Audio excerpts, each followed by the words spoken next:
live. I'm going to record on my Mac Studio, so beefy. So I'm just going to be recording locally. We're recording and then streaming, and this is not even going to break a sweat. So now I'm streaming. We are live on YouTube, and I want to just make sure. Yeah, it's looking like we're live on the tube. You want to do it live? You want to do it live? Do it live. Do it live. See, I think your whole charade with the earpods was so you don't have to wear cans. You could show off that what you've done with yourself. So you can look the best that you possibly can. I can't wear over-the-head microphones. That's going to mess up my hair. What am I going to do? Funny, I had a work trip to Boise yesterday, and that exact thing. I brought my AirPods Max, but I brought my AirPod Pros to wear on the way out, so I could have in-ear on the way out, and on the way back when it don't matter, then I can throw the over the ears. Your hair routine is past mine, so I won't worry if I need to recomb or pat some things down. I'll be okay. Do you know that I've introduced the blow dryer to my routine? Yes, yeah. In Nashville, you isn't that told sick? me. Yeah, It's sick. Yeah, I can't believe I'm doing that. It looks sharp. I like it. It looks like it's been freshly done. Thank you, sir. Yeah, well, I didn't use it today. So, I'm glad I fooled you. I am so glad I fooled you. I was thinking it looked tight on the sides. The sides look good. Hey, I got a fade. I got a fade on Monday. That's what I'm saying. That's what I'm noticing. Yeah. I've never had a fade, and it looks the same to me. Just like whenever, like my wife, oh, did you notice anything? No. Oh, I shaved my head. How could you not notice? It's completely different. Who are you? Who's asking me this question? Yep. Well, it seems like we are live, and we're both recording, and we're live because it's fun and awesome to do it like way. So we're going to do it. So anyway, welcome back to the antsmarching.org podcast, the Ants podcast. Joe, hi. I don't even. Yeah, we have to reintroduce ourselves. When's the last time we did a podcast? I know that answer. September, 21st, 2021. I was like, what? It's been 2000? I've skipped another year. We don't count the COVID years, right? Those don't actually count. Well, then our last one was, and if that doesn't count, then that's COVID, right? September 21. So. Oh yeah. So then I guess we already missed that part. Yeah. So I recognize that we are in the middle of the Darien Lake show. That's okay. If something pops up really interesting to chat about, we'll do that. But yeah, I'm getting alerts on my phone thanks to the DMV Hub app and absolutely the new live pane. What is it? What activities? Do we call this? Live activities. Live activities right on the homepage keep me updated. Yeah, I'm following along on the set here. I finally have got it down where it's pretty sorted and reliable now. And I don't know if anybody all play the setlist game, but I integrated it where if you're playing the setlist game and you're just getting regular push notifications, you'll get, now playing 41. But if you played it or picked it, it'll say, hey, you hit it, you spotted it, you opened with it. Like, it'll contextually for you, your push will have that in there. Yeah. But if you have the live activity going, and this only applies to people with a new phone, the 14 Pro, because it needs the dynamic island on the main one. You just touch and hold on the island and it expands. And right now, normally it says like the last time it was played, how many times this tour, and I can't, something like that. If you're playing the setlist game, it tells you how many points for this song you got, your total running points, and your current rank, which is, I think, how amazing. You can now be at the bar with all of your friends that don't care anything about the setlist game, and now brag to them, and they will still have no idea what is going on, but you will be in heaven. Well, you will be like, I just spotted 2 songs in a row, and they'd be like, we have no idea what you're talking about. It's like, all right, never mind. I'm gonna go back to my setlist. It's the guy takes a sip and says, "What's spotted?" Yeah, what are you talking about? Spotted? Don't they play all the same songs every show? What? Well, Joe, if you could sum it up in 30 seconds, what's been new with you in the last almost 2 years? Because, we've seen each other in person, I don't know, a number of times since the last podcast. But this is the first time I think I've seen you virtually in a long time. New albums bring us together, huh? I guess we need a new album to bring us together. Things are good. I don't know what's new. Still living in the same location. You weren't on that I-95, were you? That wasn't you. No, that was the knocking down some. Anyone seen the bridge? I don't know. Too soon. Too soon. No, yeah, in my state, but not in my city. So yeah, I mean, I don't know that anything that crazy is different. Much of the same. How about you? Very good. Not as great as your not as much as is going on in your life. Yeah, so I moved out of the Seattle area and now live in the Nashville area. Hi, Jeff. Your neighbors? Yeah. Oh, yeah. Right. And I am a daddy now, so we have a nearly 20-month-old daughter. Adorable. Yep. Which is great. Yes, she loves her Uncle Joe. So that was and you finally got to meet her. Yes. What?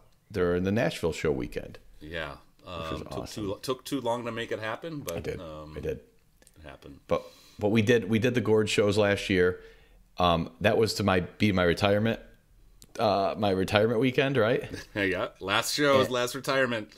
And they were amazing, and it was just I was able to decouple or blend together maybe like the social aspect and the music and just kind of take pressure off the music. But then the music was awesome, but everything was great. It was a great weekend, so I'm like, I'm back, baby. So let's go to MSG. Let's go to MSG. We did MSG. That was my first time seeing the band at MSG. I was going to say in New York, but I saw Dave and Tim at Radio City. Nice. And then Nashville this year. The remainder of the summer, up in the air. We'll see. We'll see. But it's not no. It's not no. I love that it was the last show, and then it's already been 3 shows since then. Who would have thought that we would? The MSG was a special weekend outside of the concerts too. Yeah. Oh yeah, it was a fun. It was a special weekend. It was a fun. Joe turned a certain number. You got to celebrate when you turn 27. It's a right it's a DMV for the song, for the 14th time. Oh, for those that don't, Matt is like the machine behind the Ants and the app and everything, but yet doesn't go to all the shows. Like, how amazing is that? Only go to 2 shows or 1 show, and to spend all this time on the community and on the website, on the app, and what was fine with that. But now to have you go into 3 or more shows a year, we had to go 5 shows last year. Yeah, that's unheard of. Well, I tell you, and I thought about this. It's funny you said that. I thought about it where I am certainly more a fan of the technology and making the fan community cool stuff than I am about the actual music anymore. At this stage, look, I've been following the band for 25 years more. Like, it's definitely not as intense about the music as it was at one point, for sure. But the fun part is the band, or the site, allows me to stay close to the band and what's going on. You keep me plugged into like how the shows are going, and then we go to a show and it's just a wild blast, and it's kind of a good blend. I don't know if I could go hard at both, so I think it works. It's a good blend. Then you got me on the other hand, that I think this year I'm already at 9 shows, and a whole bunch more slated. Set to hit my 300th show at Deer Creek, so that's going to be a nice little milestone to check out. I think I'm more excited about if I can get there. Who knows if I can ever get there, but I think 365 is like actually a cool number. If I could ever get to that number, and if the band keeps it going. If you ever could get to that number, then what? What do you mean? I think that's a cool number to hit. Like, to say you've done 365 DMV shows. True. But you were leading that up like that, then I could probably not go to as many anymore. Like that part B of that sentence, I don't think exists. It's not there. It's not there. Well, I mean, for a lot of people at this point, it's the shows are an opportunity to see friends, to see people that we've been doing this for many years, and it's a chance to get together, either in our hometowns or travel and see a new city or visit a friend's city. So, and the shows are a nice little bonus, and we got some new music these days. I think I I see the light of your point of view on so much when it comes to the band and their music and the concert experience now. Like you're not wrong. I like when we dive in to let's critique and analyze, we can certainly diverge, but I think we see where each of us is coming from, and it oftentimes is at a different place because, I'm compartmentalized. Let's just talk about the music and just talk about, hey, at the show, I don't care what they play. Like, well, they're two different things. Yep. Yeah. Well, first of all, I want to raise a glass to you. Oh my goodness, for your we didn't birthday even year. we didn't even cheers. Wait, what do you got there? I have a whiskey by a local distillery called Leaper's Fork Distillery. Okay. It's very close by. It's very nice stuff. And it's a wonderful whiskey. What's really quick history? Like you think of Tennessee and you're like, whiskey's been around forever. Jack Daniel's, George Dickel, like these are old distilleries. Tennessee as a greater state could not distill until like 2014. It just changed. And you're like, what? Well, after Prohibition, all these states still had per state like bans. But Tennessee went and left all the bans in place, but they switched it to as a county by county basis. You can do whatever. So Mason County is one of them. I can't remember the names, but anyway, the counties that housed George Dickel and Jack Daniels repealed it immediately. So they've been going for decades, but the rest of the state didn't get off the duff until like the last 10 years. And that's why, what, you're kidding me? These guys are a 4-year-old distiller, 6-year-old distiller. Yeah, they are, but they're putting out awesome stuff. And the DNA of distilling is in this area. Kentucky and Tennessee are big time players. Yeah. So Leaper's Fork whiskey. Looks delicious. It's got a great color. I just grabbed a beer from my fridge, and I don't have a lot in there, so I've grabbed a Lagunitas Stereo Hopic. Is that what it is? I don't know. It sounds stereo. If we're talking about music, seems like a cool thing to have. Hop Pairings Strata, Volume 5. No idea. Limited series. Here we go. We're going to get it a little open. Oh, there goes the cap. Cheers.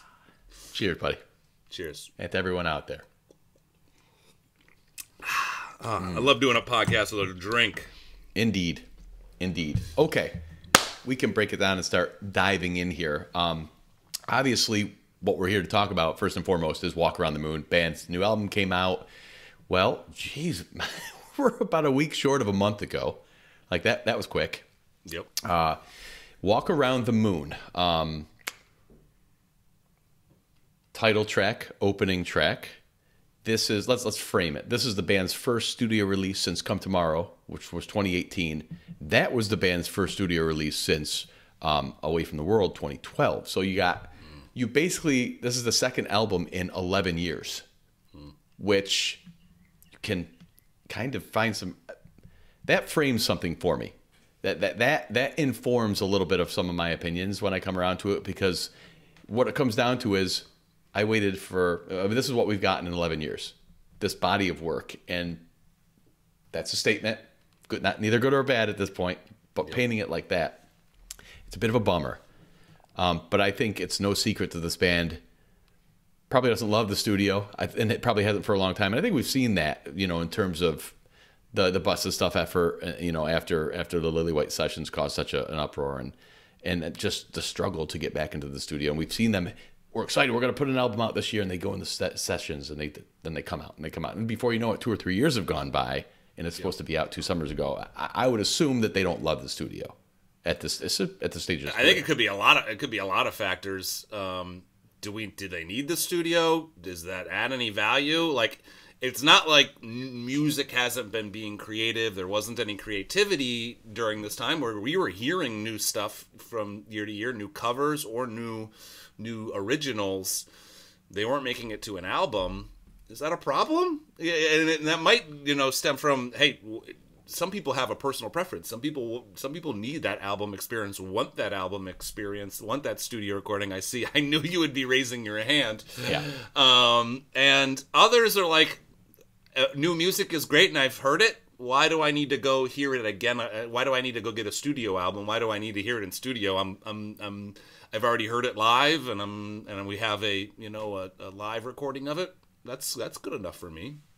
There's something about the fidelity and the permanence of it, and like, this is the official version of the song, and the live versions are all versions of that. performances based off of that. I mean, think of 41 on Crash, and that, I mean, in terms of a studio track, it's quintessential. Everybody knows. It's just, when you and I talked about this a little bit, just how I feel like 41 is like the fondest considered song on the band's catalog.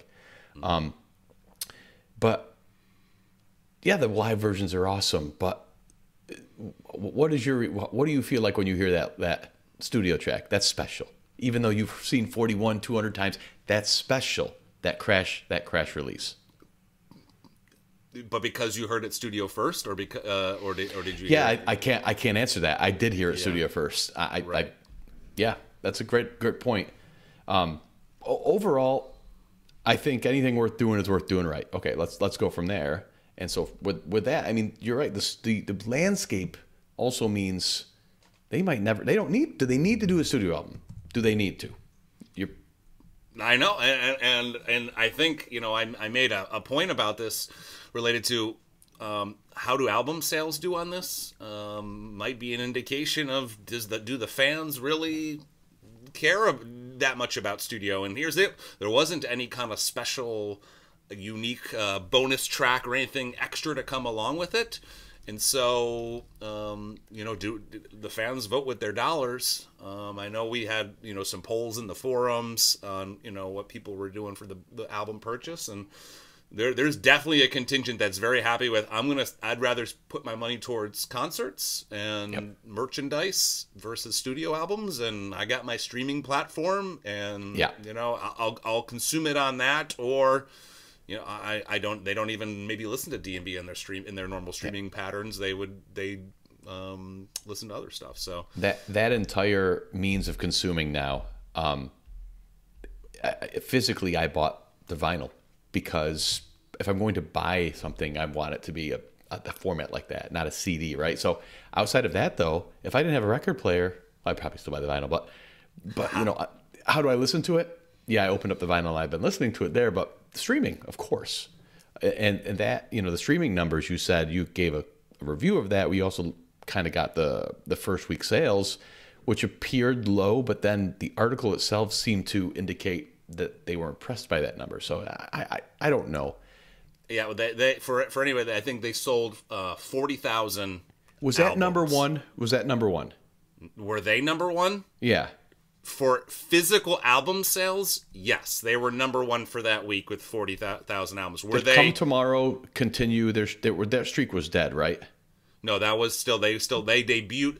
They debuted at number one on the Billboard 200 with Come Tomorrow. But they got passed by another band because they were more prolific with releases, right? Nope. No? D&B still holds the record. I think as a band, that's the key word, is band. There are a number of solo artists that do have more number one debuts. Eminem is one of them. I think it's maybe Taylor Swift and Jay-Z. Like there's a handful of solo artists that have, but as a band, Dave Matthews Band. I said we there. Dave Matthews Band has the streak for the longest. Metallica was on Dave Matthews' heels, one behind, I think.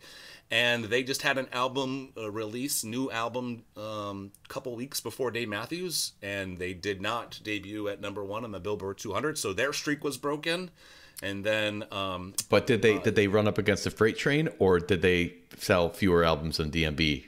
They sold a lot more physical albums than D&B. They sold like 160,000 physical albums, whereas Dave Matthews Band sold 40. So wild to think about that. It's almost like you got the best movie ever, but you're not releasing it the same weekend the Harry Potter's coming out. Oh yeah. Don't try to fight that. Yeah, don't go up against that. Now, you know, so yeah, Dave Matthews Band had the number one physical album sales for the week. Something to be proud of. Okay, vinyl was clearly the majority of that. But we're not. They did not. They were number 5, I think it was, if I'm not mistaken, on the Billboard 200. So they were far behind debuting at the number 1 spot of what they needed to continue the streak. And so you can thank Morgan Wallen for that, and his, I think, 162 million streams that he had in the week versus I think DMB had about 5 million streams in the debut week. So just to put it in perspective, pop is pop, and whatever's popular at the time, you could tell that's a pretty dramatic difference. And over the years, the way that they've recorded #1 on Billboard 200 has changed, and what counted versus like albums that were included with tickets or not included with tickets. And now they have album equivalents that do factor in streams, and so it's you could say, hey, let's keep going by the physical units, and yeah, DMB was the highest in physical units that week. We can hang on that if we want. Or they can start folding in tour ticket numbers, and then all of a sudden now they're a powerhouse again. So it's listening habits change. The numbers on touring over it's just staggering on what this band has been. They're an all timer. They're a Hall of Fame band. 100%. Twice on Sunday, absolutely. Yep. Except in the Rock and Roll Hall of Fame, but yeah. Right, yeah. Too soon again. We got a ton of feedback. But I think let's first. You want to go through your album, Joe? Joe and I both gave ourselves homework and said, let's take some notes. Yep. Let's take some notes. We've done this for past albums, and listen, we're on the record, or AK, we're on the airwaves as locked in history on our initial impressions. Yeah. I think we always reserve the right that they may change, and that's okay. They can change over time, but I think it's interesting that we have this little time capsule that we record our initial thoughts, and it's forever there, and we can debate these over the years as how did the songs change. So we gotta be on the record, and we'll put each other on the record of how we feel about the songs. So we're gonna just go track by track. Let's do it. We have not discussed how we're going to do this, so we're gonna figure it out as we go. I'm putting a little bit of the music in the background, just so you know. Just hopefully we won't get copyright struck, but just as it goes, it gives you a little feel to it. Opening track, "Walk Around the Moon." I gotta say, and I told Joe before we started recording, I am all over the place with this album. And talk about initial impressions. I'm all over the place. So I wish I could be like, how are you going to feel in a year, Matt? How are you going to feel in a year? Because that's what I want to answer. That's a question I want to answer, because that's longevity. I hated Raven at first. How about that? I hated Raven. Couldn't get into the song. And now it's a top 15 song of mine. And yeah, I very much enjoy it. So "Walk Around the Moon," I took notes, I wrote things down, and then at the very end I kind of put a plus, a minus, or a tilde. It's kind of like, I'm neutral. I could go either way. I like this. This is kind of like the show flow. You're kind of doing a little album flow, show flow. Right. Yeah. Right. First of all, the thing opens up sounding like two other songs. Raven acoustic, speaking of Raven, and it's Break Free. It's the same damn riff, which is okay. Solid production, right? You got that little falsetto, it's okay. But I find throughout the day I've got it in my head. I had nothing from "Come Tomorrow" in my head, nothing, ever. But outside of disdain. But I dig it. It's with the trend of the album. It's a little awfully laid back. Still got a bit of softness to it, floating a little bit, a little playful. But overall, I enjoy the title track. Do I think it should have been shouldn't be the title track? But no, shouldn't be the first. No, I'm sorry, shouldn't be the opening track. Mm-hmm.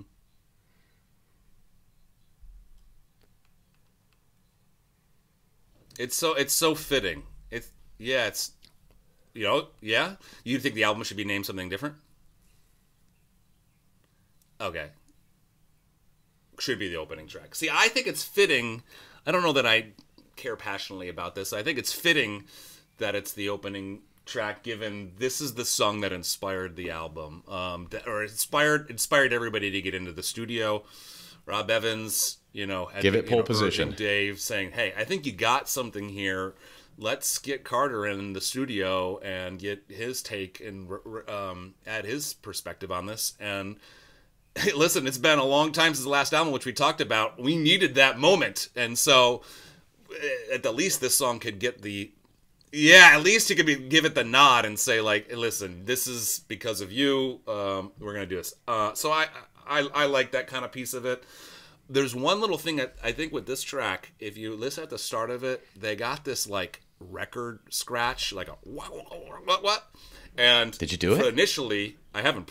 Initially, I don't think I'm accurate anymore. I was really convinced that was some kind of audio that we needed to play backwards, because it's like a, and I'm like, wait, play that backwards. What might be that? What's in the audio?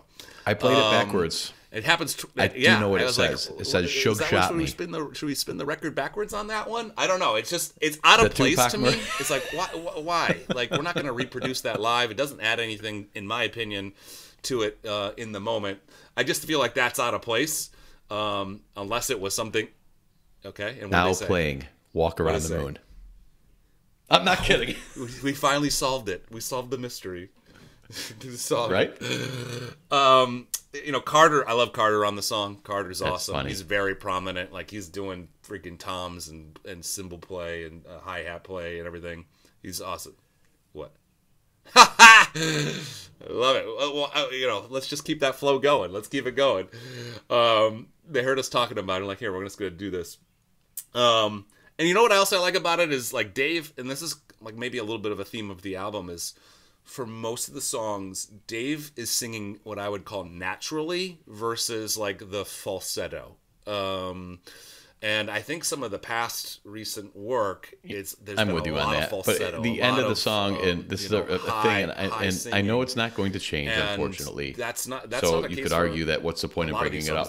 There's falsetto in here, but I think it just comes off so natural. When he sings natural, I think it's just really. I don't want to summarize my overall thoughts, but I too early. But I will be revisiting kind of that point. Yeah. No, I mean violin. I think the. Well, when I say violin, I mean violin, not strings. And when I say sax, I mean sax, not horn section. Like, in terms of what I want. When you say violin, you don't mean strings. That's, we talked about that before. Or do you mean strings? But, not bad. A single something that's doing a pretty decent opening. Now, a single sound that's accenting or solo. Yeah. By a second. Yeah, there are 1, 2, 3, 4, 5 songs on this album under 3 minutes. Yep. And it's the longest song on the album, I believe. 4 minutes. Second? Okay. By a second. Gotcha. Well, there you go. It is. I mean, we are in an age of low attention span. I didn't know it was going to translate to song lengths. If they were 6 minutes, you would. It does. It makes the album very listenable, I will say. Right. Like, and in the sense that this is a little bit one of my notes of the album as a whole. Really interesting. I don't necessarily have skip songs. I don't have any songs that I'm like skip, and I think that there's a lot. No, it's a really good point. It was the wrong kind of 6 minutes. That, actually, yes. But and I probably would have skipped 2 minutes and 30 seconds is not listenable.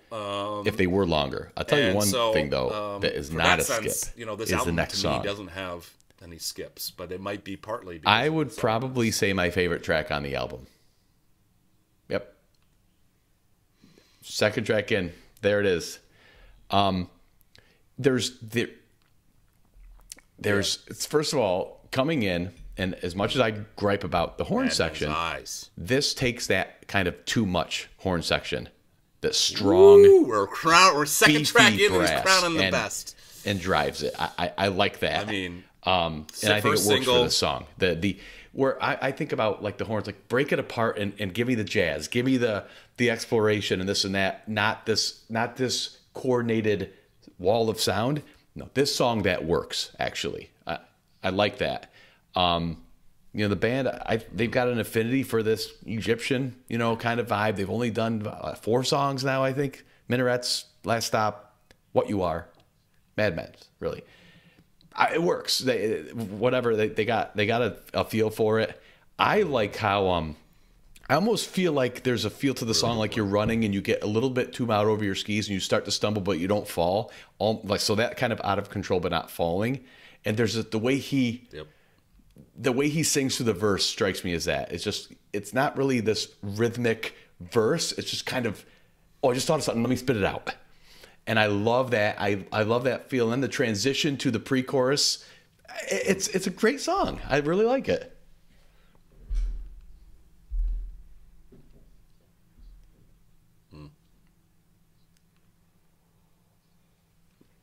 Skipping.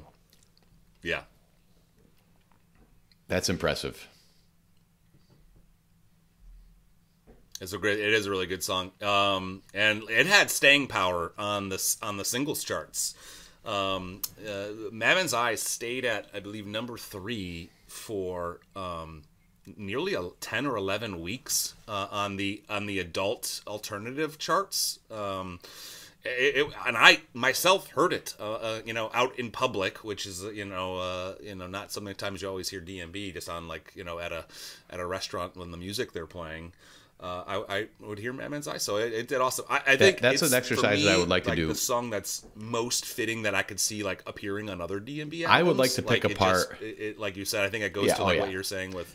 I would love to play that game one time on a future podcast episode and to take apart these newer albums and then take an older beloved album and say what track would you take one of these off times they're gonna fake one and with the album being valid. Maybe not this year, but in future years. Yeah. Right.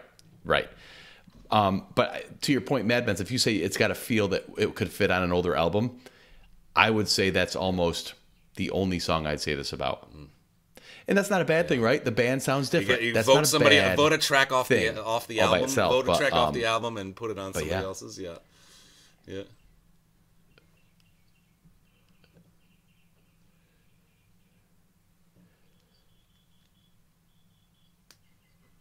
I think I might have. Yeah. No. I mean, there's certainly a hell of a lot more Jeff in this album than there was Come Tomorrow. He was on a milk. I put down Milk Carton. Coffin as. Oh, they're now playing. Which goes again to your notes. Coffin. That would have been start awesome. of the song, throughout the song. No, they already played it, didn't they tonight? Strong. Yeah, they'd already played it. Performance. Yep. Yeah. Ah, darn it. We've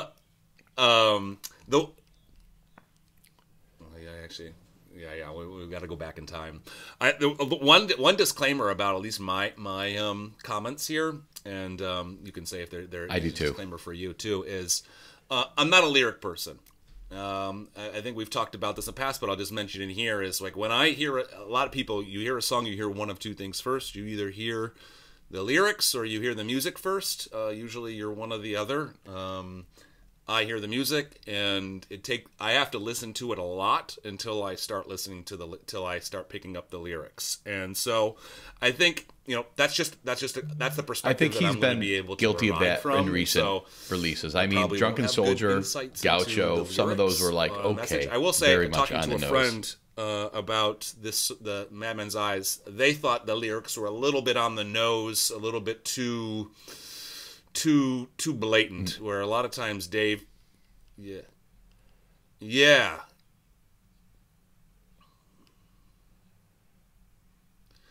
Whereas I think one of the things that Dave's been really good with the lyrics is in a lot of songs is leaving it very so far open +2 for the album to the listener on what exactly the show is flow. this about, or how does it apply to me. Looking for and I think a vein. people like that. One of these sub 3 minute from somebody songs. that is a lyric listener. Proudest Monkey Part 2. They thought this one was a little. I don't know what kind of Fisher Price drum kit they're using on there. So this is Dave playing around again. Yeah. In my opinion, yep. This was a Come Tomorrow flaw in that it was a Dave solo album with some guys playing with him here and there. Well, that was my gripe about Come Tomorrow, and this song would fall firmly in that feel. And let me tell you something: the little high part that he goes into and kind of just holds it out, it's pretty. It is pretty. But I want like one of these type of songs, an album. He did Belly Full, kind of halfway through that album. This that was particular track. a little bit of, okay, now for our front man doing his little thing, E1. But there's too many E1s on this album, and this is one of them. Oh, okay.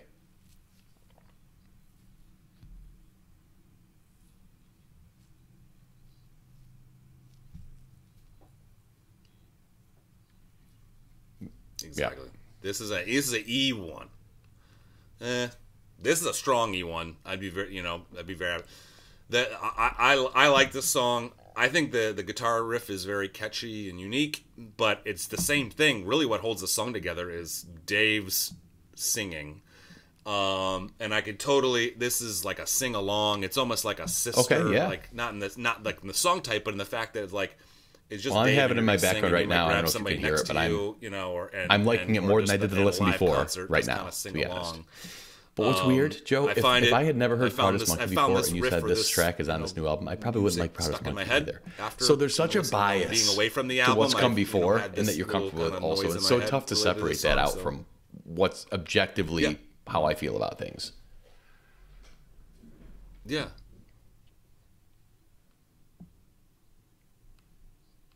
Yep.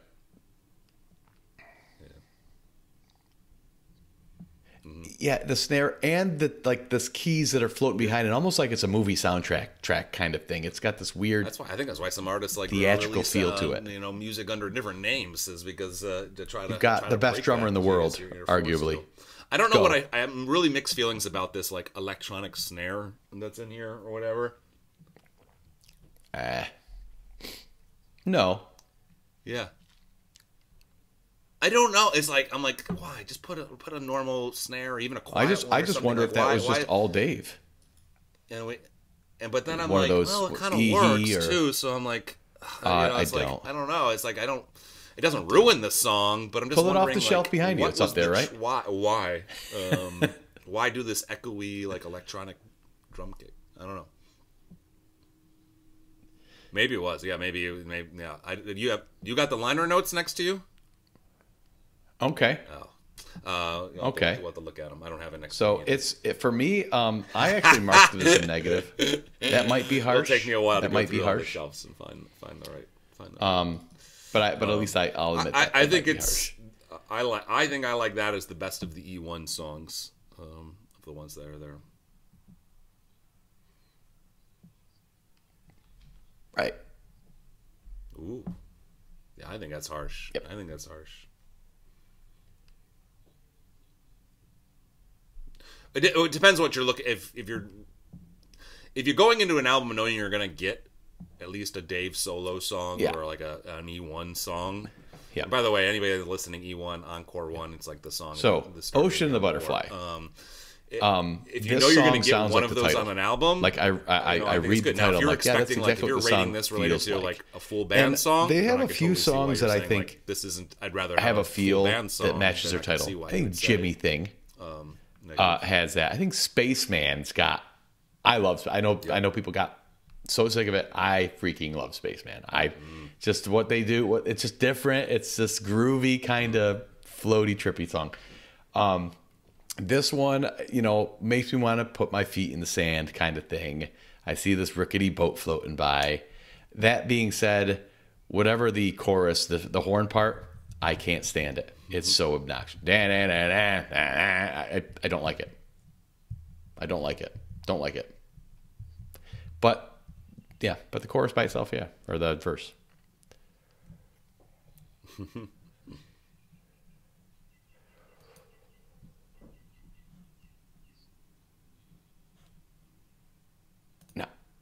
Really? No. No. This is a Jack Johnson cover song. I feel like this is like original. It is. It's like, the Curious George sequel. It's not like doesn't sound like just like a 4-beat song and just like a sing verse chorus like what are you saying? You agreeing? No, or are you?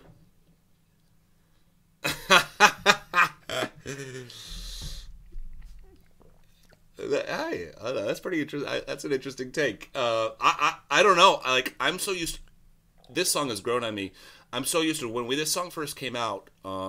We were just hearing it during COVID, and it was Okay. a Dave solo only, and I think like they either had already recorded a full band version of this or an idea, and it was then Dave trying to do a solo version of it, and it actually doesn't translate. I love Carter's little brush strokes on this, and I just underlined soft, other added notes, which I think I underlined it because the whole album, nothing reaches out and grabs me by the throat. Madman does. Maybe it's just nothing a matter is of like, I had low here you go. expectations, and everything it went is just like, I can put my feet up and have this in the background and not notice it. I just got through all 42 minutes of this album, song than a Dave solo and song. that's a criticism when I say it like that. Like I like it's too soft. Now, you listen to Come Tomorrow, that should not be a surprise, right? But I think that's probably my beef when it comes to that. Yeah.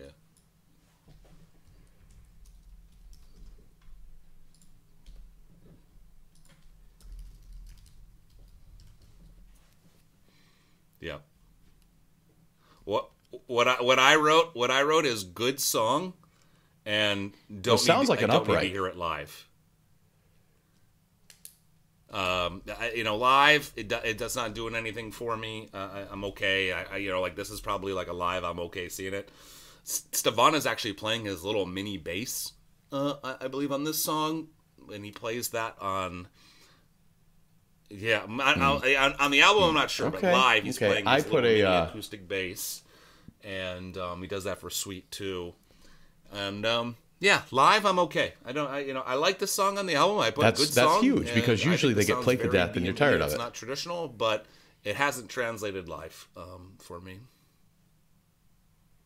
Like a lot of the songs for the new album, I'm very happy. It's very not happy long enough hearing to live. break. So you got no choice. They aren't going to be a bathroom song. I put that as a tilde. But this one, not bad.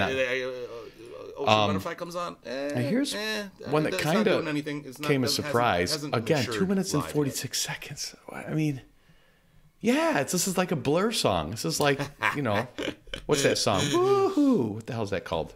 Something 2, right? Okay. Down the middle.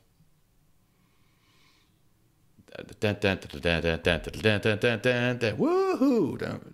You know that song by Blur. I don't know. Somebody help me out here. Goodness. Anyway, this thing kind of gives me the come on feel a little bit.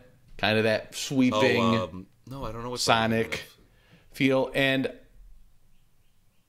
it's got this weird electronic it's got that in there, the electronica bit. Dave's vocals really drive this, really soaring. It's like more refined. Come on. I like it. I do. Nothing comes out in, again, how much can it breathe in 2 minutes and 46 seconds? I feel like if you take classic DMB and got a horn and got a violin, you could really expand this and get some gorgeous interludes and bridges. Instead, like most of the album, I feel like absent that, everything was kind of edited down and compressed into this kind of walled in package sonically. And with some exceptions, Jeff's got some really nice work on this album. But I feel like, yeah. So it's a positive, but it's so short. How much can I say?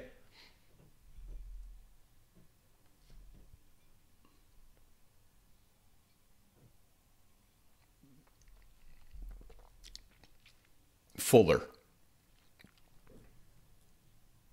Yeah, yep. Yeah, it's over before you know it.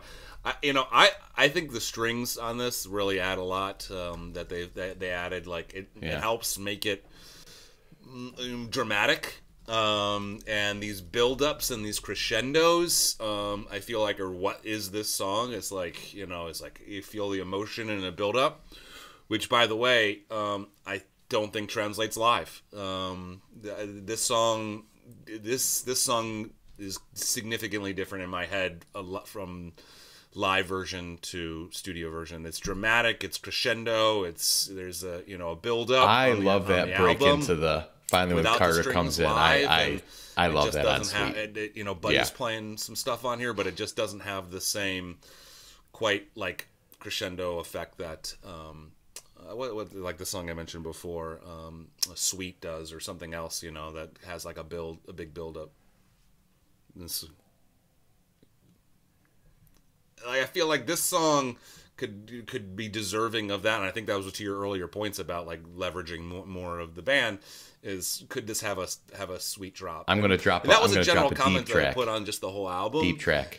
I feel like everybody the whole wake album, up there's no when Batson mixes it Fonz on the bass drop at the end. Like everybody come in right, singing. Dave playing that high, strong, and then Stefan gets layered. In your face, like that loud, I like friggin' love that, and I know that the song and the vocals are like a Gray Street with even Stand Up we're talking about, and that album I think has falls to a lot of people's bottom of their rankings list.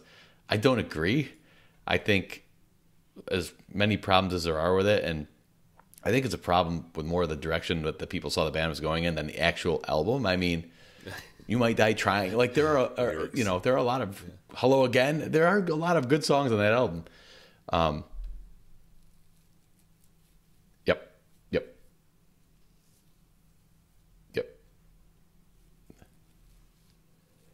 Yeah. Yep. All right. So you say it's not great live, but you like the song. Oh, it's got all those songs have staying power, and they all are upbeat and fun. I shouldn't say all, but I mean the album as a whole. So we got another E1 song coming up. Represents Something to Tell My Baby, and I don't get. I like the song. Strings Are Everything. Albums nowadays, they're not written to album. be concept albums, right? You're not going to get this one piece of music split into 12 tracks. So there's got to be some kind of flow. I just don't get it. Version. All right.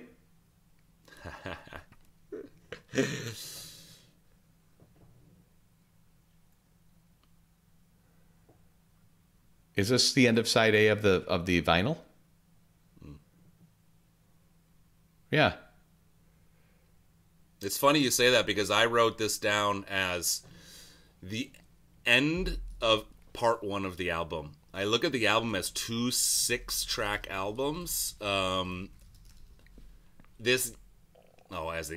real life, I don't know, but in my head, because I've listened to it digitally. Well, I'm trying to. This is like the end of one album. This does end the first. Then the next song, to me, Side. is an album opener, is a show opener, and it's the start of the next 6-song album. Okay. But to me, there's 2 6-song albums within this one album. Yeah.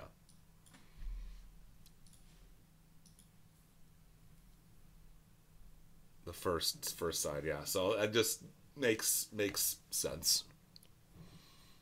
And now with vinyl, by the way, you are limited on playtime on vinyl. And if you don't want to push this thing into frickin' 6 pieces of vinyl, you kind of need really helpful people in the chat there on the YouTube live stream. Billy Diamond says it's the last song of side A. Yes, Dave said it was intentional. Outpace any other. Okay, great, thanks. I don't know if that surprised anybody, but now there's thanks for the mid-album nap. Dave Matthews Band has some pretty good musicians in it.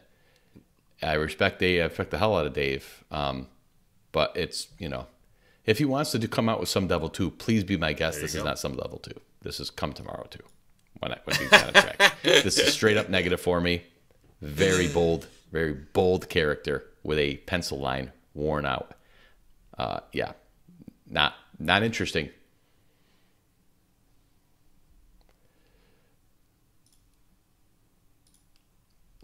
There.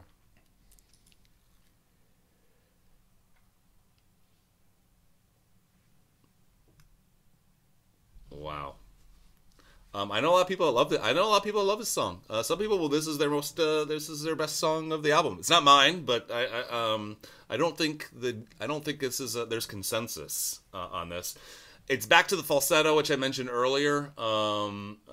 Which is just for me. I just like Dave the natural singing versus the falsetto, or if bringing the falsetto, bringing it at certain points.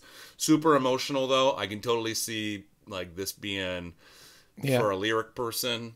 Well, all right. So now we've got the Beatles. So I've had some people say that this totally being song, like, what Beatles songs does it remind you? The song on the emotional level of the lyrics. lyrics. People say it reminds me of the Beatles. It doesn't mean it's a Beatles song. It just means it sounds like very influenced. Now, this is, and it was funny because, well, at Nashville, they actually debuted the partial cover of I Want You, She's So Heavy, which is a Beatles song. To intro into this,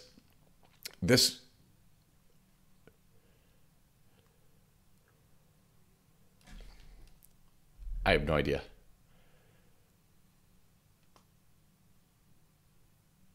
No, not a, yeah. Yes. Yep. Which your wife called out the freaking name of like seemed like 3 notes in. She knew exactly what it was. I'll say First this. time they ever played it. I guess I see the fit in the album like opening up say, the like, not second like a half. Number one, like a Beatles. It's not on Beatles 1. But this thing's 2 hours and 2 minutes and 47 she seconds. Nailed it. She was on top of that. You know what this is, Joe? It's not a song. This is make it an interlude. Make it a BTS style interlude between 2 songs, 2 real songs, 2 full songs. This screams Buddy to me. Like, this is, because this is not Dave Matthews Band. Like, and that's okay, right? I don't mind them trying something different.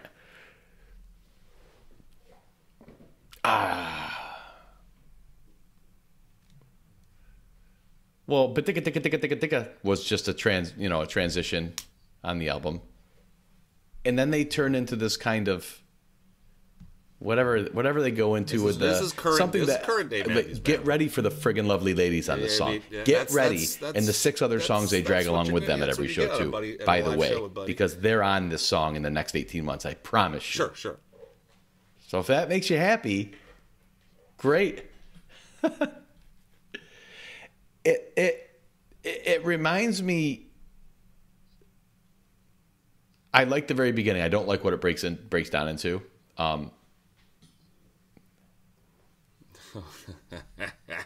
Quote it. Yeah. Print the T-shirts. When it comes in, yeah. It sounds like it was Batson on this, because the opening of the song sounds like it's Batson influenced. It's weird. It's like, I mean, I'm not saying weird in a bad way, by the way, but it's 2 separate things. I love the energy at the start. Like, I can see this. Yeah. Dun, dun, dun. Keep going. Yes. It's got energy. It's so.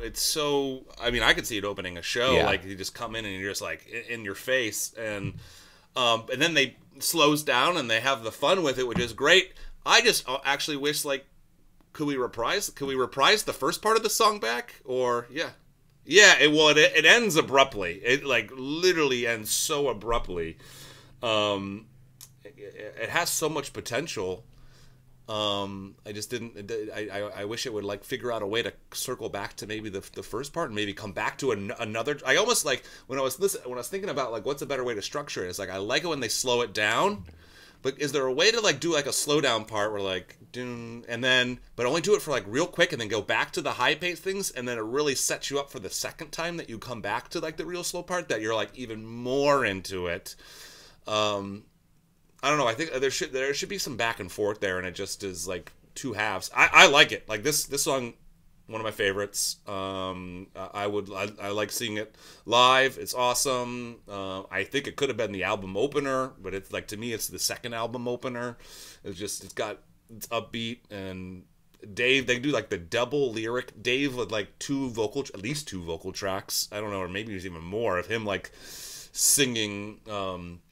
Harmony with himself, or just singing over top in a couple different styles. I mean, I'm all for talented musicians. Buddy, I'm a fan and of there's Buddy. no doubt that Arthur Buddy Strong is a super talented musician. Can't recall another time that we've had and the band is no stranger to piano, right? So singing credits. I'm going to leave out the fact vocal that credits, he's been tasked with as Boyd, opposed right? to like That's not his fault. Credits. So, like we've had whatever. Alanis Morissette, but outside of that, in terms of like the musical talent and passion he brings to the band, he's a big net positive. I think it's awesome to see that now.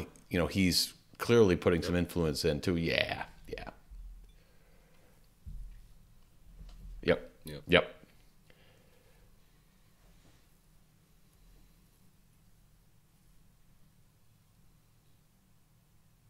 Okay, mine was a tilde. Mine was a tilde. The energy, Not negative. Not at all. Not at all. Everybody's trending towards it, positive. But it's yeah. raises So all the here boats. you're gonna like It's this. super good.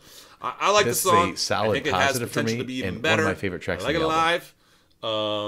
You were talking about definitely Dave's one of my vocal favorites track on the album. and how he's, you like the natural voice wow. and not Okay. the falsetto. This is almost like Dave just woke up and just hit the studio and just laid it out. This is him on a rocking chair on a porch in the middle of a ranch, just kind of doing and crooning out there. And man, I love it. Some of the best vocal work that he's done. Yep.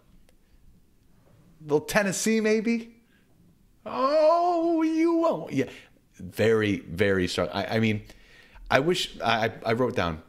I wish this was the soft song. I wish this was the introspective, relaxed kind of.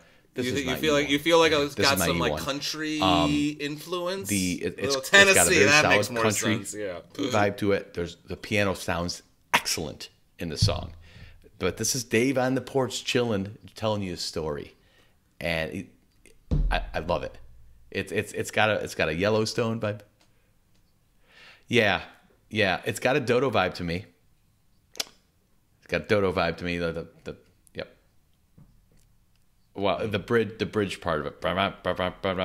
Oh, if I wonder this kind of part, that horn part of Dodo. And then what do you think about the feels like it's there end? a little bit. Yeah, they go to the horn section. I almost wore that shirt for the podcast. I wore it a few days ago, actually. Yeah. Just so you know, we will be getting to quite a few questions. In this, there's a comment here, Mimsy. Should we free Dodo? Yeah. Well, Mimsy says that she wishes that Joe, you were a college professor with the curve that you grade on. You know, I got to be honest. I feel like you catch quite a bit of shit from our podcast audience, because I get people coming up to me all the time just saying, "Man, listen. Sometimes there's the right person, and sometimes there's the wrong person." Isn't that beautiful, right? When you control the mail, you control information. I think the great Newman said that. Why do they always pick on me? Why do they always pick on me? Let me pop a question here in the middle of this. This is both Garrett or maybe and you John only Sousa pick pretty the much maybe asked you the only same pick question the about how in the world did a studio maybe recording you only of pick the Bismarck comments not that are make the making final fun of me. cut You don't of pick the the comments film? that are People making fun were of asking about Bismarck. you. Big time. Yeah.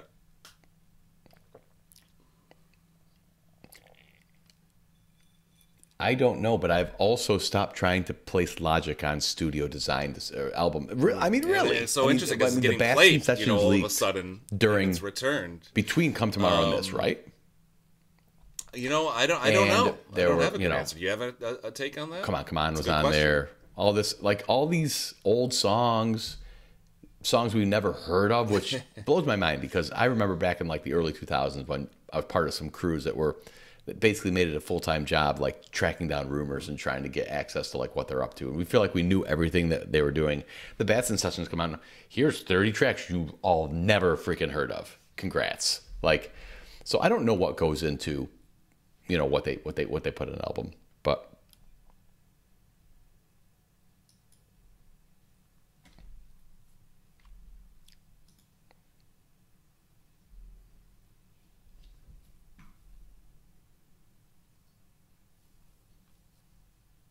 Yeah,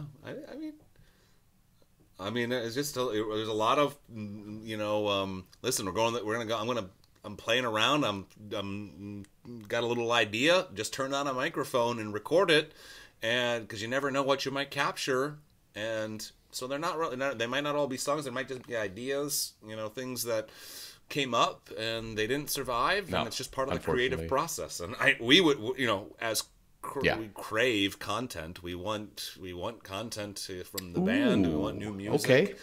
And so we want it all. You know what, but though? that's just maybe part It of the is, creative Joe, and process. I Now, like. Bismarck, though, I can say I back like to the that, end, but I think I don't would have have a preferred great the song answer, if he just kept going on with that. I think that vibe. back to this song. But I but totally only can this hear, song, right? I want those other Preservation Hall songs to Band be, guesting, relegated to the old at the end of B this side song. or whatever. It just seems like the most yeah. perfect but thing. So what? it's weird. Here I am saying I kind of like the turn it takes. At the same time, I would have liked to leave that. Let the first part of the song breathe a little bit more. Yeah. You like it? The other E1 songs,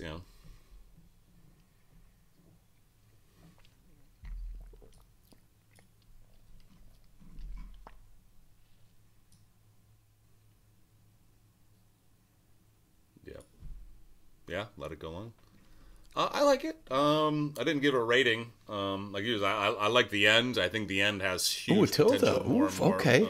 This is one time that I'm higher than you on a song. All right. All right. We'll see if that continues with the next song. They like the kind of country vibe of it, like your Tennessee vibe that you're talking about. So.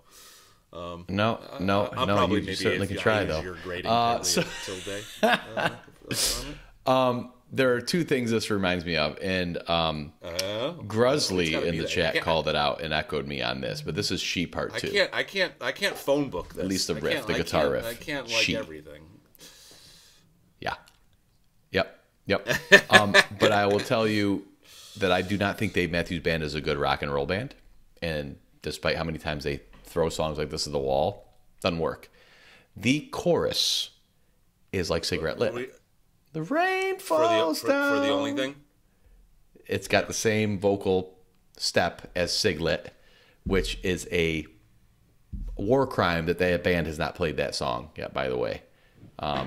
So what gets played quicker? What gets played sooner, full band, Dodo or Cigarette Lit? Yeah, you're probably right. That's also a strong argument for the Hague that they haven't played that also. And they've teased it full band back in 18 there, that couple shows. Yeah. Dodo. So, yeah, I get the chorus. I get some Kit Kat Jam too. I get that in the chorus on The Only Thing also. I also wrote down, I don't know what I'm listening to. Yep. I don't know. I was on the plane. I'm listening to this thing. It's all over the place. I felt like I was in a bouncy castle with a bunch of kids just like knocking me all about. And so there I put a tilde because I don't think I dislike it. What do you mean?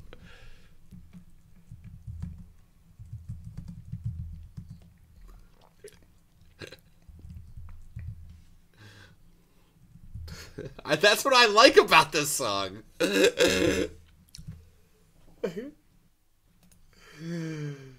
Oh, it's wild. I mean, listen, we've been listening to this song for a long time, live, or at least like listen this kind of sound, and I don't know, I like it. It has staying power for me. I'm very happy with this song. I would listen to it every time. My other notes is I really like the solo sections. Like I think the back and forth between Timmy and Buddy on this. I don't know. I just dig it. It's like not like we get that anywhere else. I like when their voice vocals all come it together. It happens live on some of these other songs, but as part of the chorus, on the album it feels like I'm at a Bush know, concert. I like it. Yeah, and I just saw that this has just a couple months ago. Had some benefit of my being neighbor was like, "You're going to the Breaking Benjamin Bush show with me." I'm like, "I'm what?" Kind of figure out, how to. Yeah. Anyway, I did have to wash out my sonic ears after that. I think. No offense to any Breaking Benjamin or Bush fans out there. That was interesting. But no, I get like that vibe and part of this song. I'm like, that's really weird. It's a tilde for me, Joe. It's a tilde. All right. Well, here's your play a little bit for you.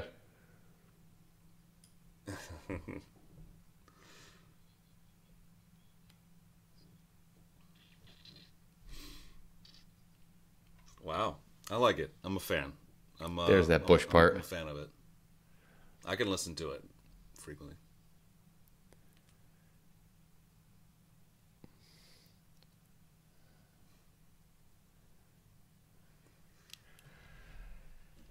I don't know. I don't know. I can get into it. I could get into it. Oh, I lost you. I've been accused of being a wuss giving it a tilde instead of a solid plus. I'm not going to argue too much there. Plus. Okay. All right. So here's the song that everybody's loves and has such a fond memory of. Why don't they put this on an album? Da, da, da, da, da. And I'm going to jump on the original thing that I never liked this freaking song. Plus. And so I will say Fonz is all over this tune. He's grooving on it big time. There's an organ on here. The horns are kind of there. The album version, I don't know. I've just, this song never grabbed me. I feel like it reminds people of a certain era of the band that they want to go back to. It's just not a good song. And especially instead of dun dun dun dun, that's fine. But now the dun dun dun dun dun dun dun dun dun dun, it's so on the nose even with the riff that it just I don't care for it. I might be, like I said, I know everyone loves this song. I don't care for it.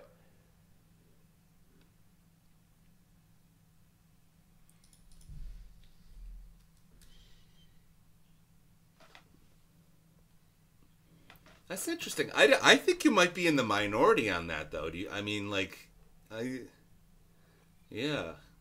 Because my take on this was, I mean, I like it. And listen, I love the end. The freaking, again, the horn part at the end of this song, I'll be cleaning my place, and I'll have that horn, riff stuck in my head. And they've even expanded on it live, which is the only thing too. Came from 2012. My take on this, which doesn't really meld with yours, is like, I think it's one of the better songs on the album.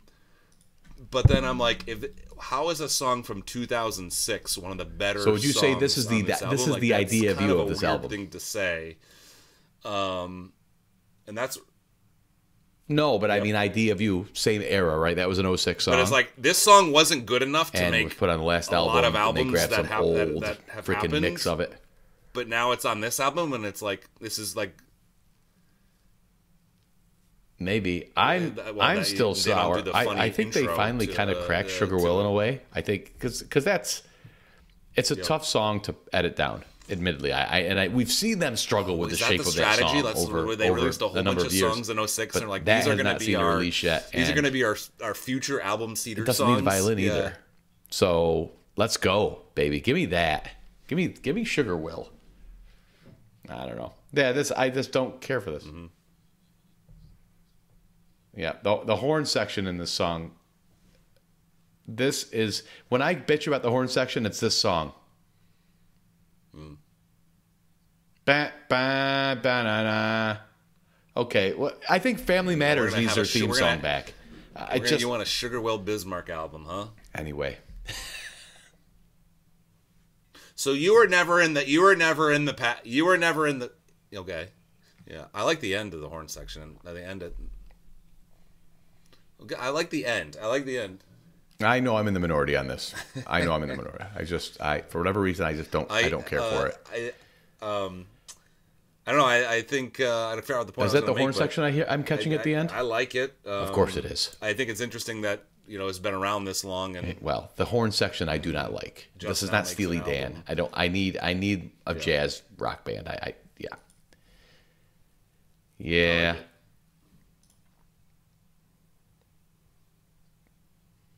Yeah, they're all so talented. I just want a little bit more depth, I think, to it. That's all. That's okay. It's okay. So it's a negative for me. It's a negative for me.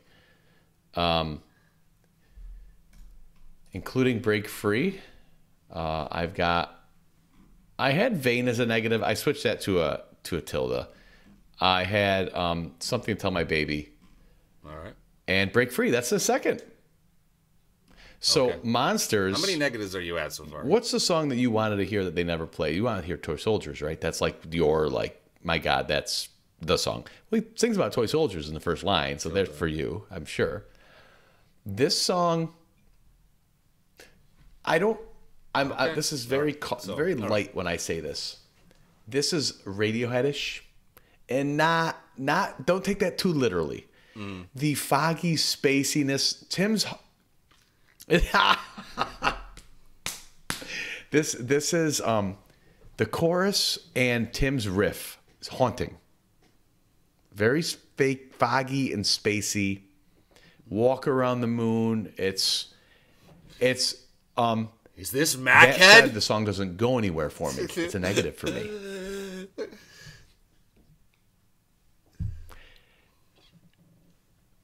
Yeah, I don't know why I ended up saying I got spacey. Yeah, I got spacey written down. It's too thin of a song. It's too soft of a song. It's What? Oh, it's so catchy. I don't know. This is great. I like Monsters. You know what? I don't know what I'm judging everything after. Am I going to be picking this album back up and playing it? And I don't know. Like, the answer is I don't know. We can't be. I think we might have the exact I might never spin Come opposite Tomorrow on some again. of these songs, like never ever. Some of these songs and not miss it. I think it's good. I mean, did I play? I own an acoustic guitar, and I have occasionally run my hands over it in certain patterns. Yes. Why? Did you ever? I can't remember. Did you play acoustic guitar?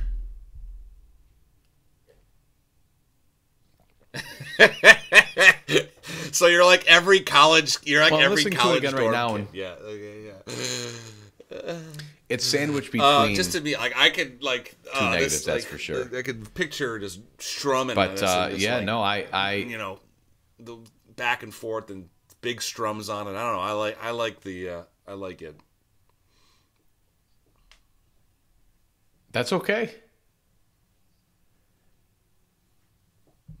I don't know. It's kind of got that E1 feel to me a bit. It's a little thicker. I literally have written on my notes one there's of not the a lot better, going on better there, Joe. songs. So I couldn't be more different. Yeah.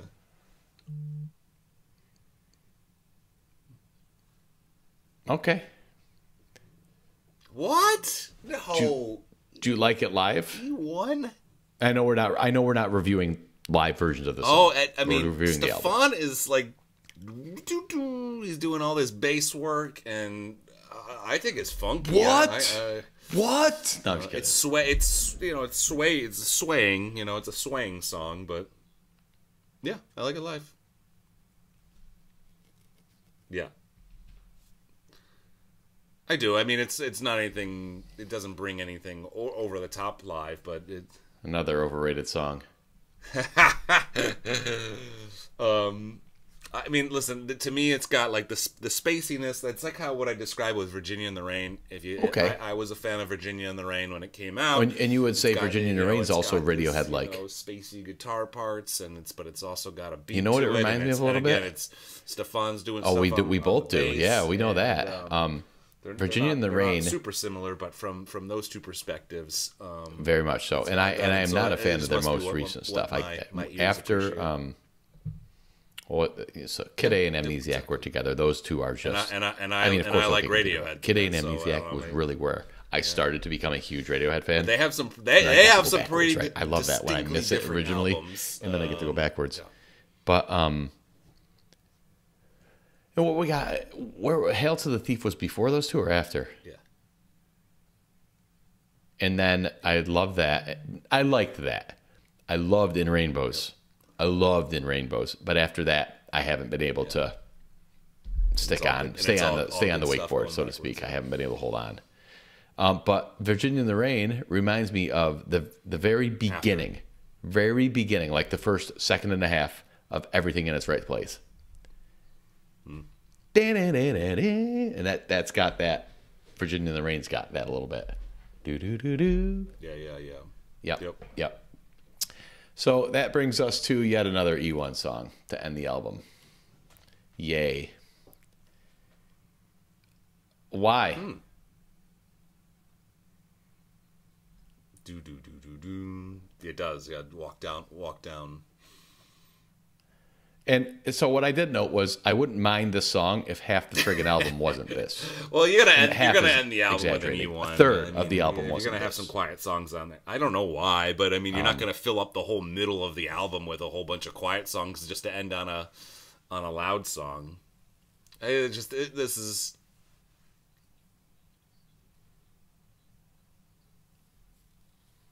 Yeah. Yep. To me, this could. I'm burnt out on this song. So would miss it. We just heard it so much over the COVID years. We've heard it so much live. I got burnt out, and this could be one of the songs that Dave has written and never appears in an album. And I don't think anybody would be like, why hasn't that made it to an album? You know, like that could be. This could be Bismarck, right? And I don't think anybody would be upset. He debuted this at the. I'm just a little burnt out. So this one for me is my least favorite. Right? Yeah. Which sucks is to end on a least favorite, and it probably. It's probably as the last song because of the message. The message and. The hope for right. Yep, exactly. And then every stream thereafter and every opportunity after it got played a lot. And so I just think, I guess it's a big chapter and it should be documented on an album. Yeah, I mean, probably my least favorite. And this is on TV. Admittedly, that could be because it's the last song on the album, it's the last track. I definitively do not find myself interested by it, so it's an easy to be like, throw it out. But so for me, this was I'll take the other soft E1 songs that I really don't want to hear more than one of on an album. And I'll say Windows, and I'll say All You Wanted, right? But I like All You Wanted. Something to Tell My Baby, and Looking for a Vein, right? And as we've gone through this thing is by far my least. I would eliminate this one first easily. Yeah. Usually you say apple, I say banana, but we finally agree. Yeah. So overall, we've got a canceled tour in the last 5 years. We've got a Come Tomorrow album that well, at least we finally agreed on something. I think was awful. Took us to the last song to agree. This is the second album in 11 years. We've had the old songs and the Batson leak. We've got 4-ish Dave solo E1 songs. And we've got a band that is pulling songs from 15, 16, 17 years ago when supposedly there's this outpouring of creativity and music and just piles of tracks waiting to be considered for an album. We get 42 minutes of music. 42. I remember fighting about BTC. The band was fighting to hit the limit of number of minutes on an album, and they did it. And now we've got 42 minutes after 5 years since the last stinker of an album. All of that has gone into my opinion on this. It's funny, I told Joe this, that I'm listening to the album on my phone. I downloaded it. But I had internet on the plane, so it automatically kept playing whatever after the album was done. And Gravedigger from Some Devil came on. And I'm like, holy shit. That is 6,000 times better than everything that came before it. So it goes to beg the question, is it completely fair to continually compare to what came before it? I think the answer is yes, but at the same time, you can say try to look at it. Try to isolate it. Try to leave that over there, and all of that. I think ultimately they're not a well-built rock band. So when they go away from the style, I'm not saying that every album has to sound the same, but they go away from the style that makes them unique, that built the fan base, and that is, I'm sorry, violin and sax playing a very heavy play of that. And if you cut one of those legs off, and now the sax, it's not the same. And even if Roy was still alive, and God, I wish he was, and you've got, but this morph into this horn section thing, it's different. You can't be the same band with that same panache when you take one of the most flamboyant types of instruments in this weird jazz fusion rock that you've got and just throw it away and say, we don't need that anymore. You might not want that anymore, fine, but it doesn't mean you can capture that same magic. And I don't think the band is built to capture that same magic. Sans fiddle and sans flowing, horns. If Dave wants to do a Some Devil Part 2, I encourage him, because I freaking loved Some Devil 1, man. I loved it. But you've got some of the most amazing musicians at their respective instruments in the world. And that's why I demand a lot from a Dave Matthews Band album. I think the best album song they've put out in 12 years is Broken Things. And they don't fucking play it. Like, of course they don't. Of course they don't. It's only the best song they've written in 12 years. Why? Because they'd be embarrassed because they can't do it without violin. It's just, it's okay to admit mistakes or admit that we need something. Bottom line, though, if whatever they want to do is what they want to do. But here I'm sitting as not an expert. Certainly, I'm a fan. I'm nothing more than a fan. Just my opinion. But I do wish that the traditional core sound was still there. That said, and I will say this review and listening in the background and talking with you, Joe, has altered my overall feel on the album already.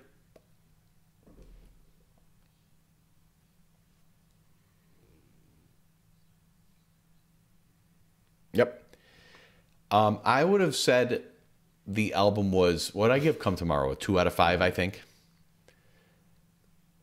Yeah, somebody said that on YouTube. We started with that. We said I would have given this album be on the record, but guess what? It's probably going to change. And I'm going to say it's probably sitting at a 3 for me right now. A 3 out of 5. Which, it's far better than Come Tomorrow. Oh, geez. But I remembered. If you really remember that, that's pretty No. Okay. But you probably, I'd be hard pressed to put it above anything else though either.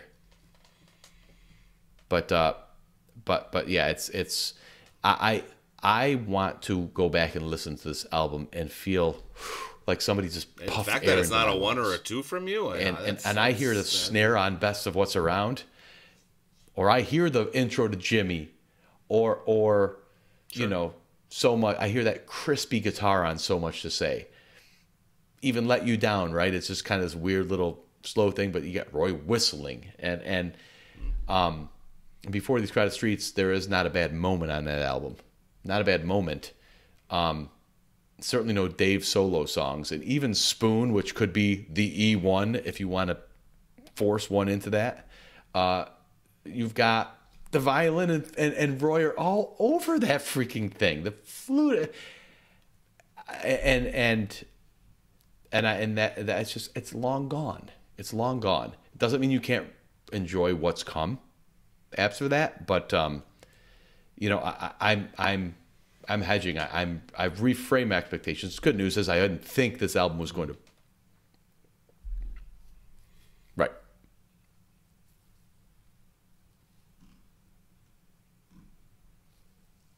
Mm-hmm.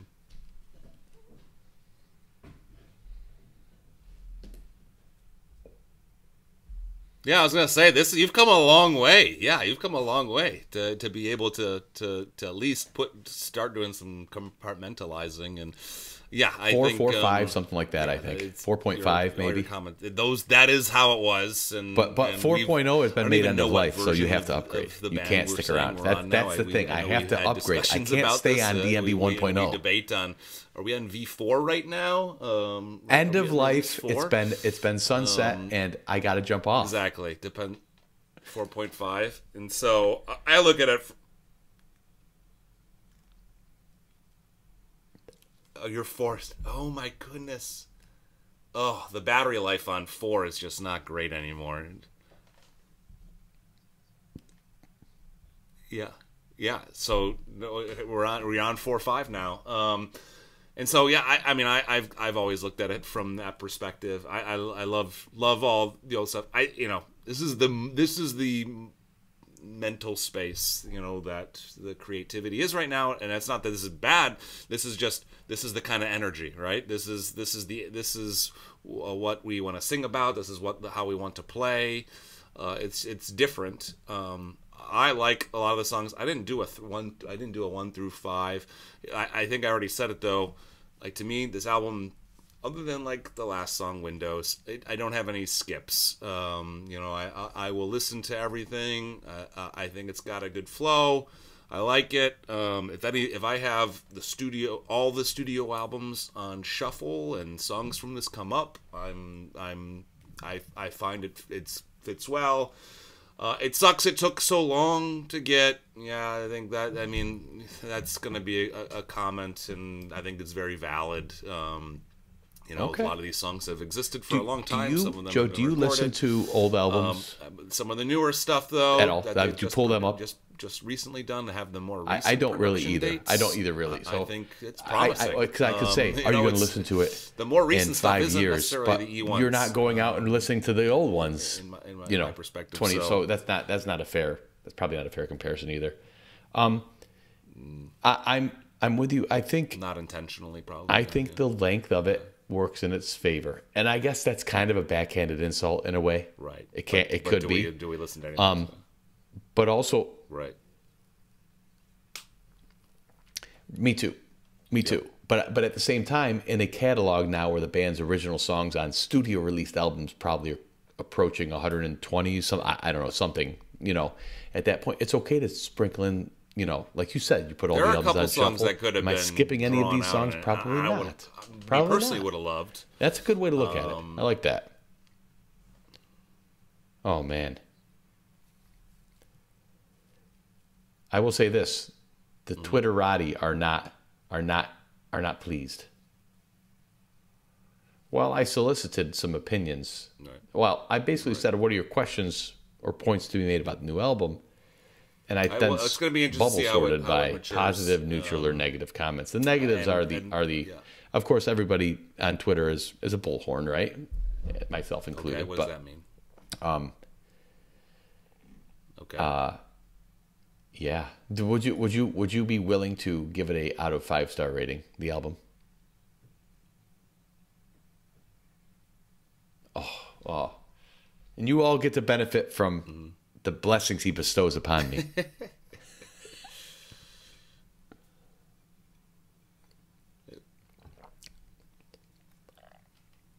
Yeah, I would be willing to. You know what? For you, I would do that. I would give it.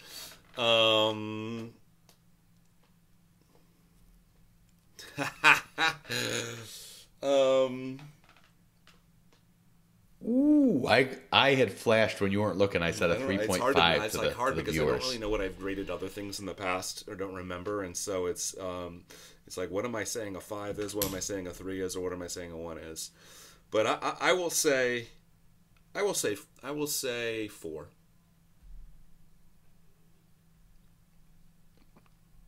I was going to say 3.5, and I didn't want to do a rookie score either, but I did. If you force me on either side of 3, I'm saying 2.5. But I'm not. I'm still saying middle 3. of the road. I like when you say it's like you have to do 1 through 5, but you can't say 3.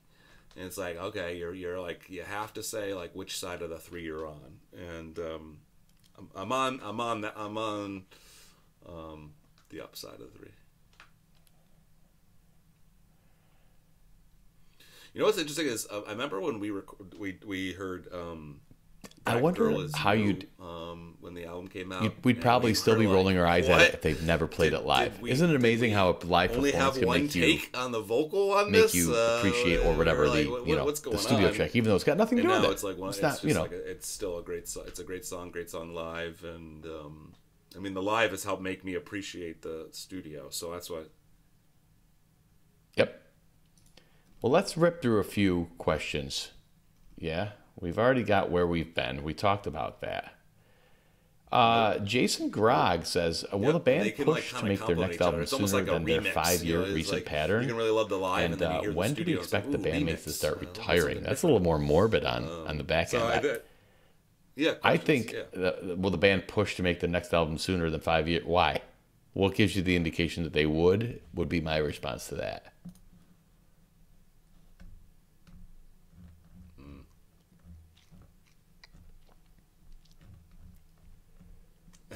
Ooh. Darian.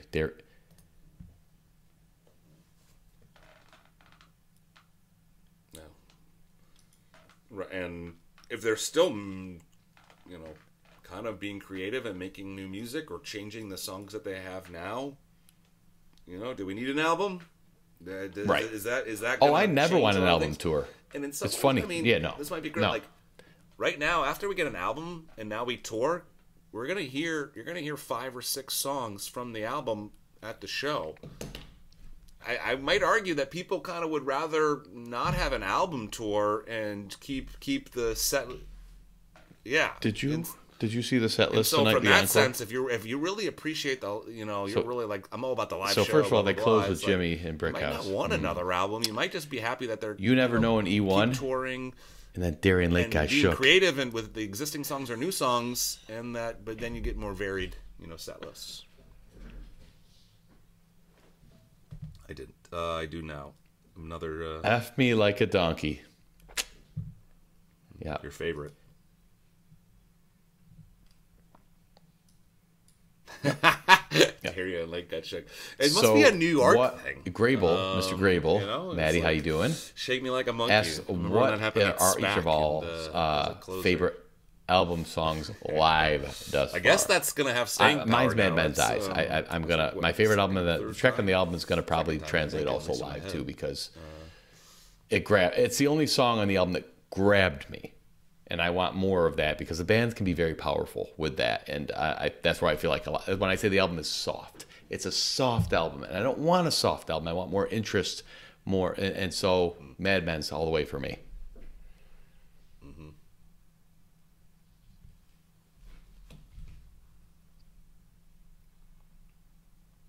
Mm.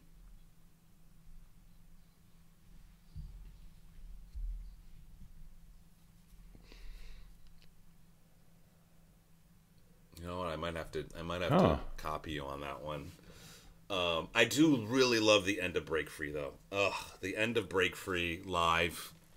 You could just put that on repeat for me. Oof. And let them keep playing through the let the instrumental part just keep going. I love that part live, but probably if I'm thinking holistically. No, I might switch it to to Break Free. I might switch away from Mad Men's Eyes. I'll say Break Free. I could probably hear that live more frequently and not get tired of it. I've cut out beer, man.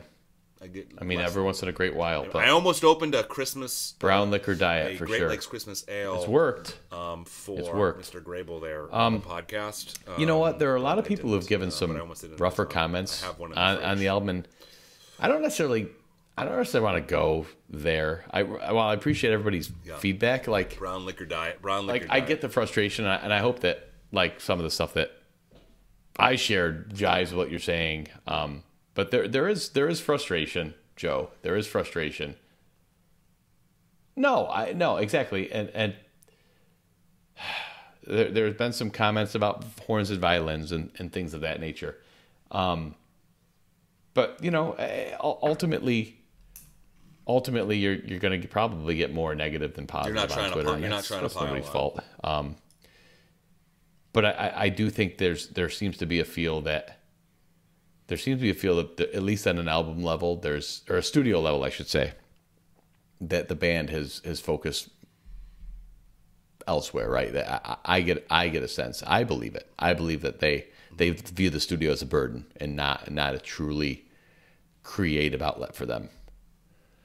It's a shame. It's a shame because we've seen what they can do. We've seen what they can do. Then again, are you the same person you were 25, 28 years ago? And do you have the same tolerances or desires or, appetite for the bullshit at that point? Yeah. Yeah. Yep.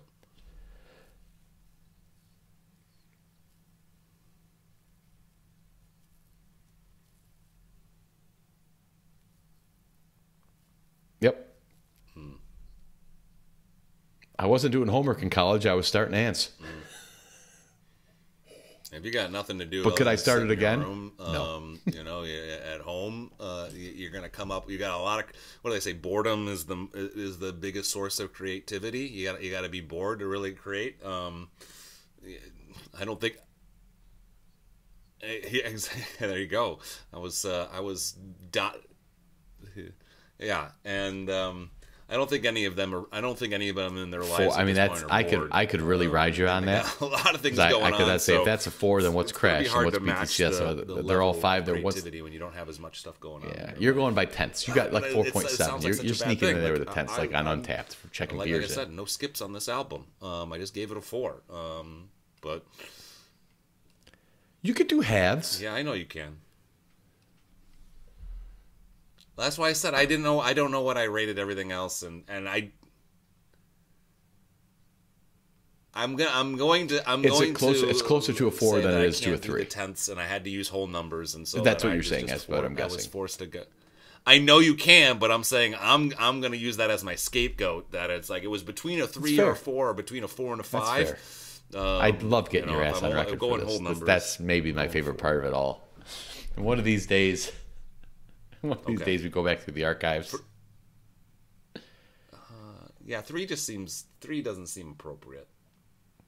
I think I put Away from the World into the big 4, didn't I? Didn't I call it the big 4? I just wish you didn't take as long. Yeah, it's gonna be locked. We're gonna pull this. I don't have a good memory. I remember my embarrassing hot takes. That's different than a good memory. The thing was a good song. I have to be ready with my shield. Yeah, I just basically, what I do is I take my shirt off and I take my Switch and I go, boom, you said Away from the World.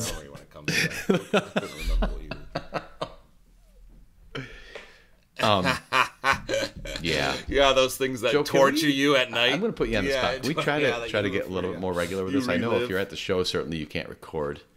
And I know you had to skip a social engagement tonight to come home, but it's not just me. It's for the fans, for everybody. I would love to do this more on the regular. Certainly not an hour, not an hour and a half, 45 minutes. Yeah.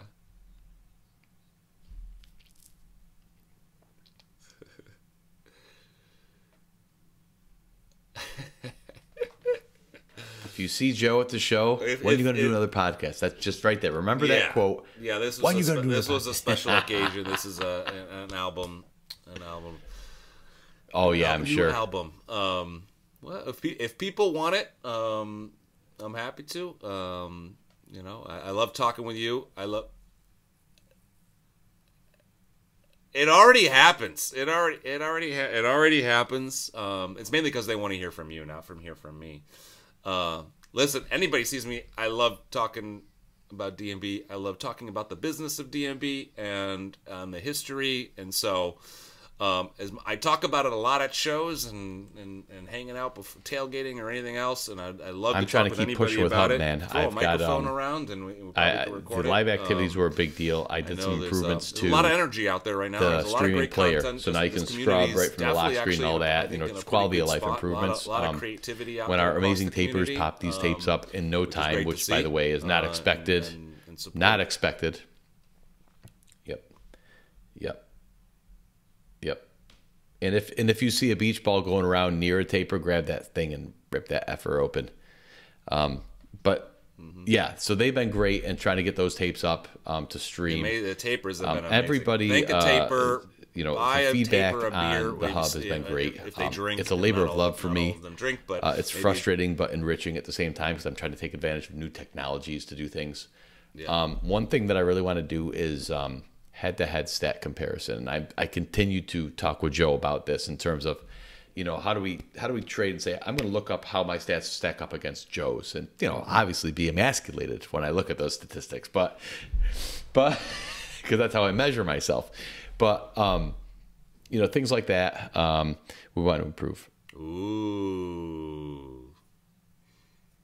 Yep. And one of the things that I still want to do, who knows, Joe, I want to kind of Coldplayify the app. If people want to break the phone out at some point during the show and it syncs up and the lights are all flashing at the same time, I think it's possible. Talk with somebody and we'll compare see. what shows you. We'll see. That's super cool. But that's all made possible by people supporting, and to our Ants Plus subscribers, there are a few of you out there. Thank you so much for the support on that. It's a huge help. It helps keep the server humming along. So I can locate you. I think the Ants site is probably contributed to by about 5 or 6 virtual machines that all kind of go in and play their own role. Database server, a couple of web front ends. We've got a message bus listener. We wrote our own library to send out those push messages. Those things, that server sends out over 1 million messages a show. 1 million. Yep. Torrent tracker. Yep. I host everything, and I serve it. I have shared. Yep. I think I've served over 65 terabytes. I've shared out historically over that, and the people who jump on and just seed torrent server. That's been awesome. If anybody wants to help, if anybody it doesn't pay well as in zero, but if anybody wants to help, feel free to reach out. And to the people who want Hub on Android, it's flattering to be asked that. It is, and Joe knows me. I would love to say yes. I would love to say it's possible. It's just not. And in fact, updating the Hub for live activities and keeping it up to date for iOS 16 and now 17 coming down the pipe, keeping the server up to date in terms of the code and the server patching and everything almost breaks me as it is. And that's not, forget about the fact I have a family and a job and da-da-da-da. I'd love to, but if I have time for one platform, I want to reach the most people possible. And iOS is just the way it is. No offense. That's all. I'm flattered. I appreciate the ask. I don't mean to be a jerk when I say sorry, it can't happen. It's just, I'm sorry it can't happen.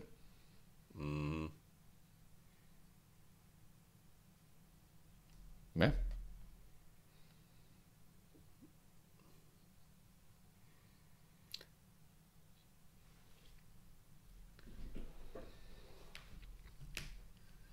But if you own a company that does Android apps, maybe we can talk. No, and get the stubs. Yep, awesome job. We have web versions of a lot of things, so the Android people are not left out for mobile. Live show notifications go out via Twitter. Your personal Hub stubs can be accessed via the webpage and pulled up on the stubs on your Hub. So it's just Setless game, like a lot of the functionality still mobile accessible. I'm just via absolutely well over 1,000 hours into that app easily, and that's not to mention everything I do in the app. It's just, I have to write the API on the server side to get the data out and back and forth. So it's double. I got to write. It's amazing how much time gets spent just to keep that app running. Yeah, listen, I've always wanted to do that. You know this, Joe, and like I would love to. I would love to get nerdy with people who want to hear me. I've thought about doing Twitter Spaces too, where I just fire it up. I've had one of my little whiskeys one night. And this is where we transferred. You need a co-host, right? I've tried it. The Spaces. I tried testing it out. I know we talked about that years tweeting, or if there's a way to see it, but I would need somebody like Joe to jump in with me. That way we could just start. Would you ever join at Spaces with me? Mm-hmm.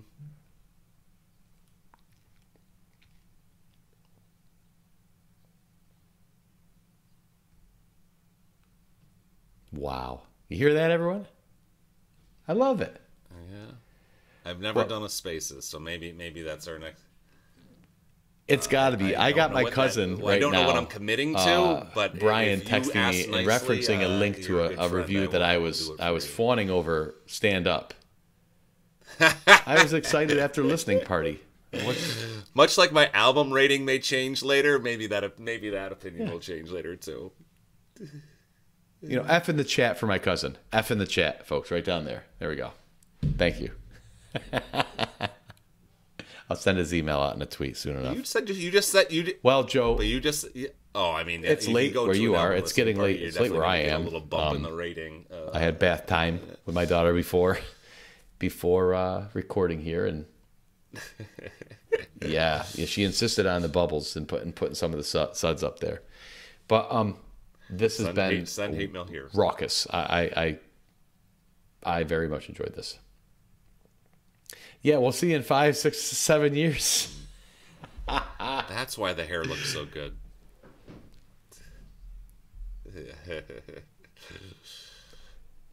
I mean, we turned 20 since our last podcast. Can't wait to do it when the next studio album comes out. In the meantime, we'll be keeping all the rest of the community stuff Views. going, and and setlist game and forums. Yeah, which that's wild. And the album discussion thread on this album. What we were at 2 million views and a few thousand. Yeah, looking forward posts. to it. Joe, it's good to see you, buddy. It's good to chat with you as always. You're my muse. Thank you to this community. And my friend, and I love you, man. It's great to chat. We're fans Thanks, here, too. everybody listening out there. Till next time. Keep it Peace, going, y'all. Thanks for listening. Cheers.